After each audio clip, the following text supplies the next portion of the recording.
أين الله يا شيخ؟ لا إله إلا الله. إن ربك لبالمرصاد.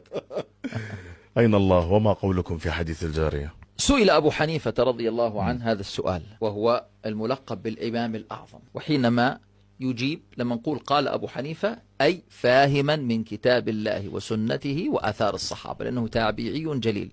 فلا يأتي إنسان ويقول نحن نريد قال الله قال رسول ولا نريد قال فلان، لأن قال فلان لا تأتي من رأسه ولا من كيسه، بل من قال الله قال رسول. فأنت لك فهم وله فهم. وهذا في آخر كتاب الفقه الأكبر. سئل أين الله؟ قال أرأيت إن قيل أين الله؟ قال يقال كان الله ولا أين ولا مكان ولا خلق، وخلق كل شيء. إيش معنى هذا الكلام؟ الله تعالى خالق كل شيء، كل ما سوى الله مخلوق، والمكان هو سوى الله وغير الله فهو مخلوق. وجود الخالق سابق على وجود المخلوق، إذن وجود الخالق سابق على وجود المكان. إذن وجود الخالق لا يفتقر إلى مكان، كما أنه لا يجري عليه زمان، ليس له بداية. قبل الزمان موجود، وقبل المكان موجود. بعد أن أوجد المكان هل افتقر إلى المكان فانحصر فيه وخضع لقوانينه؟ كلا، فهو العلي عن المكان، كما أنه علي عن الخلق، ليس محصورا في مكان. لما نقول تعالى عما يصفون علوا كبيرا، لما نقول الله العلي،